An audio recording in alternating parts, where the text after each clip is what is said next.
불이 났어요. 아니, 실제로는 아니었어요. 밖에서는 대피 사이렌이 울렸고 모두가 연기를 피해 허둥지둥했지만 진짜 불은 그날 제 안에서 시작됐어요. 그 사람이 제 손목을 붙잡던 순간 아직도 기억나요. 장갑 낀 손이었는데도 그 안에서 번진 감각은 너무도 또렷했어요. 도대체 어떻게 해야 이 불을 끌 수 있을까요? 여러분도 끝까지 보시면 알 거예요. 이게 단순한 일탈이었는지 아니면 피할 수 없는 연소였는지. 안녕하세요. 황혼의 비밀연애입니다. 구독, 좋아요, 알림 설정 꼭 부탁드릴게요. 오늘은 누구도 몰랐던 이야기. 불이 난 건 건물이 아니라 제 심장이었습니다. 강원도 소방교육훈련센터에서 만난 한 남자, 그리고 제 안에서 타오르기 시작한 위험한 불씨에 대한 이야기입니다. 저는 고등학교 국어교사예요. 이름은 이연서, 올해 40. 결혼한 지는 9회가 되었고 아이는 없어요. 특별히 계획하지 않은 건 아니었지만 제 시간은 언제나 교무실과 교실, 시험지와 시집 사이에서 흘러갔고 남편 역시 자신의 일터에서 조용한 사람으로 살아갔죠. 어느새 서로의 삶은 평행선처럼 이어졌고 아이 문제는 자연스럽게 뒤로 밀려났어요. 그렇게 둘 사이엔 대화도, 계획도, 기대도 점점 줄어들었습니다. 남편은 착하고 성실한 사람이에요. 정시에 퇴근하고 주말엔 자주 집에 머물고 식탁에서 말없이 반찬을 건네는 그런 사람이죠. 하지만 그 정직함은 어느 순간부터 저에게 아무 감흥도 주지 않았어요. 나를 아끼는 건지 단지 습관처럼 곁에 두고 있는 건지 분간이 되지 않았고 그로 저에게 궁금한 게 없어 보였죠. 저는 하루하루 교사로서 최선을 다하고 있었고 남편은 남편으로서 최선을 다했지만 우리 사이엔 한때 분명 있었던 온기와 말의 온도가 점점 사라졌습니다. 가끔 그런 생각이 들었어요. 내가 지금 살아있는 걸까? 그냥 흘러가는 걸까? 아침이면 출근하고 저녁이면 밥을 먹고 잠자리에 들고 모든 게 정해진 시간표대로 흘러가는 것 같았어요. 그런 저에게 어느 날 학교에서 내려온 공문 한 장이 도착했죠. 정교직원 소방대피 훈련.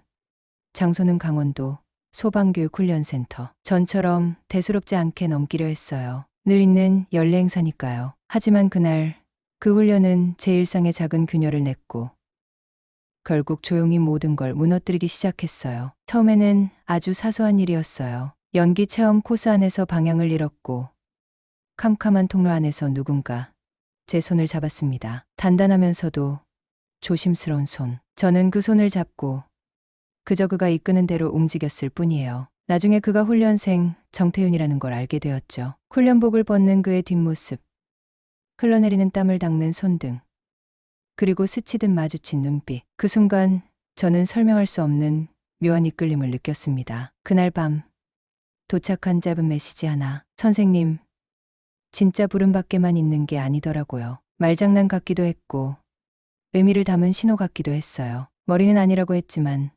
마음은 이미 스스로의 경계를 허물기 시작했죠. 이야기는 그렇게 아주 조용히 그리고 치명적으로 시작됐어요. 훈련복을 입고 연기, 체험 코스에 들어섰을 때 나는 평소보다 훨씬 진한 어둠에 둘러싸였어요. 뿌연 연기가 시야를 완전히 덮었고 바로 앞 사람의 실루엣조차 구분되지 않을 만큼 릴도 높은 어둠 속이었죠. 눈을 떠도 감은 것과 다를 바 없었고 방향 감각은 금세 흐려졌어요. 마치 어딘가 밀폐된 방 안에 갇힌 것처럼 숨이 막혔고 귀에는 자신도 모르게 거칠어진 숨소리만 울렸습니다. 그 순간 말 한마디 없이 한 손이 제 손목을 부드럽게 감싸 쥐었어요. 손바닥 전체로 제 맥박을 느끼듯 닿은 그 감촉은 의외로 차분했고 동시에 단호했어요. 이끌겠다는 의지가 분명했고 거기에 어떤 의심도 없었죠. 훈련이라는 걸 알면서도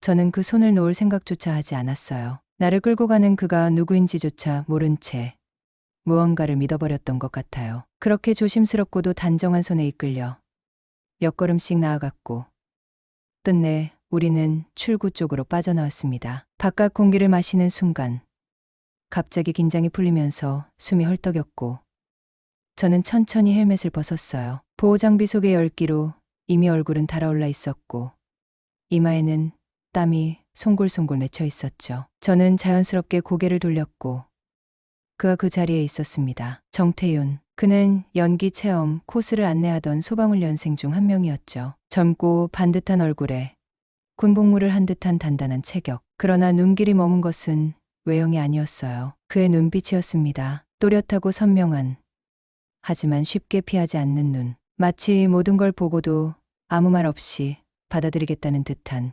침착함이 있었습니다. 그는 정중했습니다. 경례하듯 고개를 살짝 숙였고 훈련생으로서 갖춰야 할 예의는 단 한치도 흐트러짐 없이 지키고 있었어요. 하지만 그 속에 무언가가 있었어요. 말로 설명할 수 없는 미묘한 감정. 이 상황이 모두 훈련의 일환이라는 걸 알면서도 그의 눈빛은 너무나 생생했고 그 생생함이 마치 그 순간만은 훈련을 넘어서 있는 듯 느껴졌습니다. 그리고 저는 그 눈빛이 훈련 매뉴얼 속 행동이 아니라 누군가를 진짜로 바라볼 때만 나오는 진심의 단편이라는 걸 본능적으로 알아챘죠. 그것이 불씨였습니다. 눈빛 하나로 가슴 속 깊은 곳에 스치듯 떨어진 작은 불꽃. 아무도 모르게 시작된 아주 조용한 점화였죠. 그날 밤 집에 돌아와 씻고 나와서 휴대폰을 무심코 들여다봤을 때 화면 위로 낯선 번호 하나가 떠올랐어요. 발신인은 저장되지 않은 숫자였지만 문장은 너무나 익숙하고 동시에 낯설게 다가왔죠. 선생님, 진짜 부름밖에만 있는 게 아니더라고요. 딱 한 줄. 그 문장을 읽는 순간 마음 한구석이 묘하게 간지러웠습니다. 처음엔 피식 웃음이 나왔죠. 이게 뭐지? 훈련소 유머인가? 하고 넘기려 했어요. 하지만 이상하게도 그 짧은 문장이 자꾸만 머릿속을 맴돌았어요. 자음과 모음 사이의 틈, 말끝의 여운. 진짜 불이라는 표현이 의미심장하게 느껴졌죠. 한 번, 두 번, 세 번. 문장을 다시 읽을수록 문득 온몸이 조용히 데워지는 걸 느꼈습니다. 아무런 불씨도 장작도 성냥도 없는데 도대체 어디서부터 타오르고 있었을까? 심장은 마치 슬며시 손끝으로 집힌 성냥처럼 조용히, 그러나 망설임 없이 붓기 시작했고 그 불길은 천천히 안으로 스며들어왔어요. 그건 자극적이거나 격렬하지 않았어요. 오히려 아주 교묘하게 너무나 천천히 나를 데워가는 열기였죠. 그 문장은 직접적으로 아무것도 말하지 않았지만 말하지 않기에 더 명확했어요. 차마 입 밖에 낼 수 없는 감정이 비로소 단어라는 형식으로 도착한 거였어요. 그 밤 나는 혼자 있었지만 온몸이 누군가의 시선에 덮인 듯한 느낌에 휩싸였어요. 바람도 없고 소리도 없는데 묘하게 어지럽고 무겁게 달아오르는 그 감각. 마치 누군가가 나를 지나치면서도 아주 깊은 곳을 살짝 어루만지고 간 것처럼. 농담이었을까요? 아니면 아주 조심스럽게 건넨 불씨였을까요? 지금 생각해보면 그는 단지 라이터를 던진 게 아니었어요. 그건 장작을 쌓고 기름을 뿌린 뒤 마지막에 가볍게 성냥개비를 던진 듯한 고요한 폭발이었어요. 그 순간 나는 알았어요. 이건 이미 시작된 거라고. 불은 나도 모르는 사이에 내 안에서 조용히 타오르고 있었다는 걸. 그리고 더 이상 예전의 온도로는 돌아갈 수 없다는 것도. 며칠 후 저는 교육센터 내 숙소에 단독 배정되었어요. 다른 선생님들과 함께 묵기로 되어 있었지만 직원의 실수라며 조용히 양해를 구했죠. 혼자만의 밤, 낯설었지만 싫지 않았습니다. 아이들 목소리도 없고 남편의 무심한 뒷모습도 없는 그 밤은 오랜만에 제 호흡만 가득한 공간이었으니까요. 창밖은 잔잔했어요. 그러다 갑자기 빗방울이 커지기 시작했죠. 곧 굵고 묵직한 빗소리가 창유리를 두드리며 방 안을 장악했습니다. 벽에 걸린 작은 스탠드 불빛 아래 방은 조금씩 차가워지고 있었어요. 낡은 보일러는 미지근한 공기만 흘리고 있었고 저는 얇은 담요를 한 번 더 몸에 감았습니다. 그때였어요. 문 너머에서 툭툭 노크 소리가 들렸습니다. 열어보니 그가 서 있었습니다. 훈련복은 벗었지만 땀과 비에 젖은 머리칼이 이마에 흘러내리고 있었고 손엔 접힌 우비 하나를 들고 있었어요. 우비 안 챙기셨죠? 조용한 말투와 함께 건네는 손. 저는 고개를 끄덕이며 받았죠. 그리고는 잠시 망설이다 말하듯 장난스레 웃으며 말했습니다. 날로 하나 놔드릴까요? 그 말이 너무 자연스럽게 농담처럼 들렸기에 저도 웃어넘기려 했습니다. 하지만 문을 닫고 그가 방 안으로 한 발을 들이딛는 순간 공기가 이상하게 변했어요. 아무 말도 없는데 숨이 조여드는 것 같은 긴장감. 웃던 얼굴은 그대로였지만 그 눈빛은 완전히 달라져 있었어요. 더는 장난이 아니었죠. 그는 방 안을 천천히 둘러보았고 말없이 한쪽에 앉아있던 작은 난방기를 가리켰습니다. 이거 작동도 안 되잖아요. 그렇게 말하며 마치 필요한 걸 채워주는 사람처럼 그 자리에 섰죠. 저는 그런 그의 모습이 낯설고도 익숙하게 느껴졌어요. 누군가가 내 삶에 이렇게 태연하게 들어올 수도 있다는 게 놀랍도록 위태롭고 동시에 안심이 되었거든요. 우리말이 많지 않았어요. 대신 방 안의 온도가 말보다 빠르게 변해갔습니다. 창밖에선 여전히 빗방울이 리듬처럼 떨어지고 있었고 방 안은 그와 나 단 두 사람만의 공간이 되었습니다. 겉으론 아무 일도 없는 듯 고요했지만 실은 작은 불씨가 그 안에서 점점 농도를 짙게 하며 번지고 있었어요. 그 밤 문 하나 사이로 일상과 비일상이 분리되었고 나는 그 경계 위에서 조용히 무너졌습니다. 그것은 쏟아지는 비가 아니라 침묵 속에서 일어난 발화였어요. 아무도 몰랐지만 나는 그날 처음으로 불을 안고 잠든 거였죠. 숙소 안은 보일러가 고장나 있었어요. 싸늘한 공기 속에서 작은 전기 스탠드 하나만이 방을 간신히 밝히고 있었죠. 우비를 벗은 그는 조심스럽게 젖은 머리카락을 털고 망설임 없이 제 앞에 앉았습니다. 말 한마디 없었지만 그의 숨결이 조금씩 가까워졌고 그 거리에는 설명할 수 없는 무게가 깃들어 있었어요. 어색함은 있었지만 불편하지 않았어요. 낯설지만 묘하게 익숙한 감정이 어깨를 타고 스며들듯 퍼져갔습니다. 그는 조용히 가방에서 따뜻한 물이 담긴 보온병을 꺼내 종이컵에 따라 제게 건넸고 그 손이 제 손등을 스치던 순간 마치 전기가 흐른 듯 숨이 순간 멈춘 것 같았죠. 아주 짧은 찰나.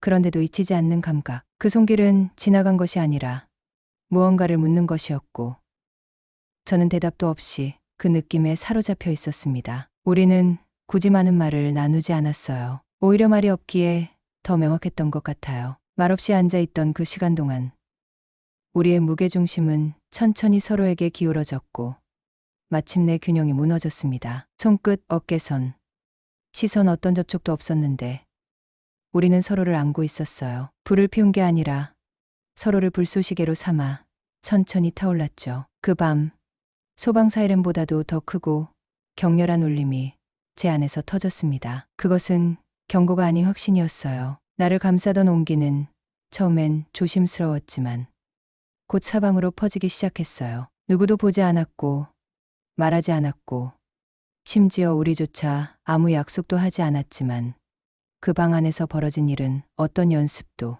시나리오도 아니었죠. 불은 이미 붙었고 나는 그 불을 더는 끄고 싶지 않았어요. 꺼야 한다는 생각조차 들지 않았으니까요. 그 다음 날부터 우리는 눈에 띄지 않게 조심했어요. 하지만 마음이 엇갈리지 않도록만큼은 누구보다 정확했죠. 훈련, 장비 창고에서 정리, 도중 단둘이 남겨졌을 때 그 고요한 공간은 오히려 더 많은 말을 품고 있었습니다. 그가 먼저 말했어요. 불 끄는 법.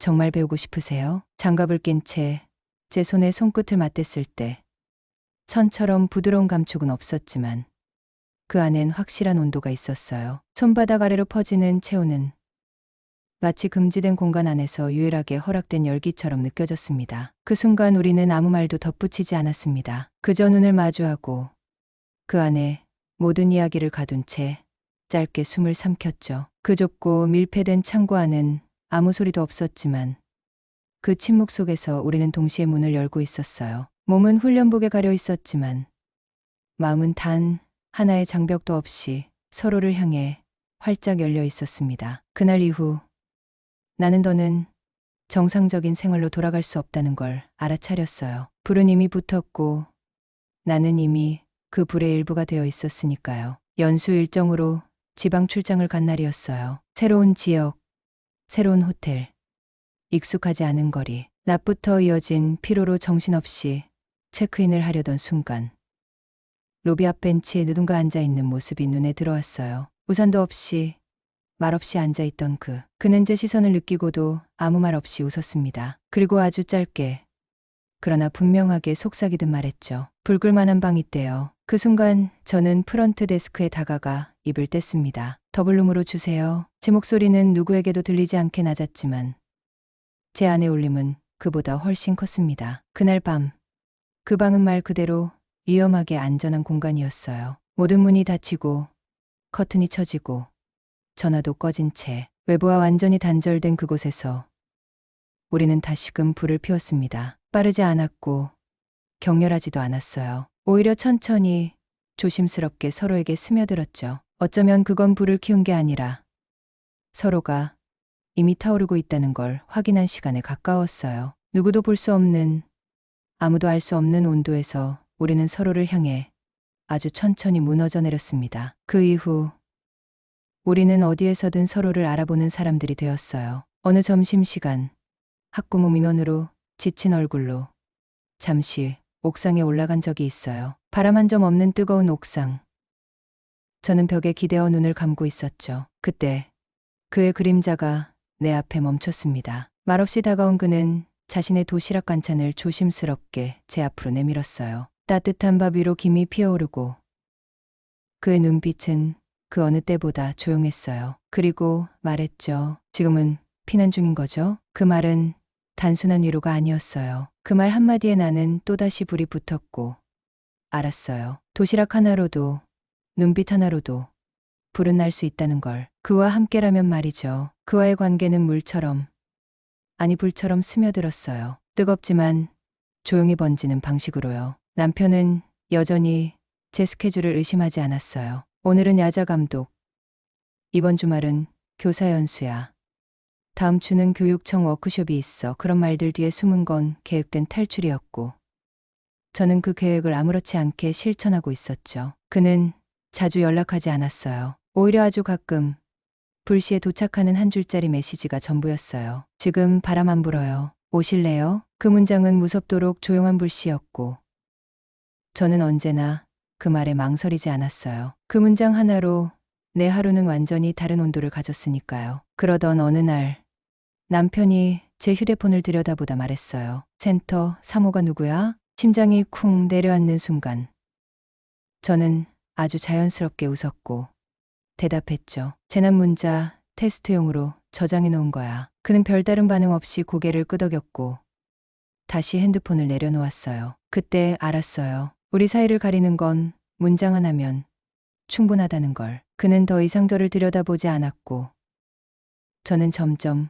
그와 다른 리듬으로 살아가기 시작했죠. 지금도 저는 여전히 평범한 교사로, 평범한 아내로 살아갑니다. 출근하고 수업하고 학부모 상담을 하고 남편은 퇴근 후 조용히 식사를 하고 별다른 말 없이 잠자리에 듭니다. 우리의 생활은 겉보기엔 흠잡을 데 없죠. 하지만 화요일 저녁 9시 월 2회 저는 학부모 간담회라는 이름 아래 집을 나섭니다. 그 시간 그는 어딘가에서 저를 기다리고 있어요. 우리는 많은 말을 하지 않아요. 오히려 그 침묵이 더 많은 걸 말해줍니다. 눈빛 하나, 숨결 하나, 그 조용한 공기로도 충분히 알 수 있어요. 불은 아직 꺼지지 않았고 우리는 여전히 타고 있다는 것을. 소방훈련은 이미 오래전에 끝났지만 그 불은 아직 꺼지지 않았어요. 누군가에겐 이 관계가 죄일 수 있어요. 도덕을 벗어난 위태로운 외도일 수 있죠. 하지만 저에게는 살아있다는 증명이기도 해요. 매번 그와의 만남에서 돌아오는 길. 저는 늘 되묻습니다. 지금 이 삶은 정당한 걸까? 하지만 그 질문은 대답보다 더 오래 제 안에 남고 저는 여전히 같은 길을 걷습니다. 조용히, 뜨겁게, 아무도 모르게. 하지만 여러분, 기억해 주세요. 남편의 무관심을 핑계 삼아 위험한 불을 키우는 건 결국 비겁한 선택이에요. 불은 항상 예상 못한 곳에서 시작되니까요. 이 이야기가 여러분의 마음속 경보기를 울려줄 수 있길 바라며 지금까지 황혼의 비밀연애였습니다. 구독과 좋아요, 알림 설정 꼭 부탁드립니다. 감사합니다.